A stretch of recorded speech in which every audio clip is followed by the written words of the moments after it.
Hey friends, I think I've shared this before, but I just wanted to do a quick video in case I did not do one before, and I'm not inside near the computer to check. So I have a trailer, it's pretty old, and the vinyl is coming off the side.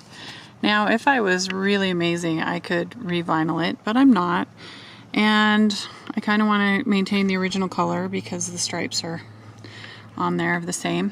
So what I've done in the past is I take Sharpies, and whatever color matches most I'll test them in the spot, and so I tested all of them, and actually black was the closest.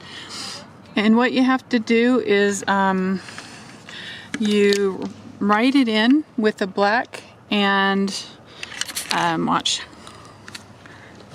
So you fill it in and then you just take your finger and smooth it. Sorry, I got the lid in my mouth. So you just take it and smooth it in, and then it kind of just blends it in, and it's close enough to black that you can't see the holes. So that's how I fill in the, and I did up here. I mean, you can see it with the angle of the Sharpie because I actually didn't rub on it because I'm going to teak oil over it, and I didn't want to peel any more off that was already coming off. The teak oil will seal that in. So it is a little shiny on those ones, but if you rub in on these other ones, it doesn't show as much. I'll show you right here on a little bit bigger spot.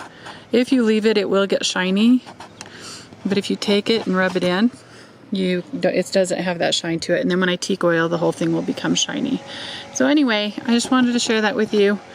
Thanks for watching. Check out my blog. There'll be more description on there as we fix up and teak oil it again. It's been several years since I teak oiled it, and so check that out, thesecretisgratitude.com, and just type in trailer at the bottom in the search box on the homepage. Thanks for watching and have a blessed day.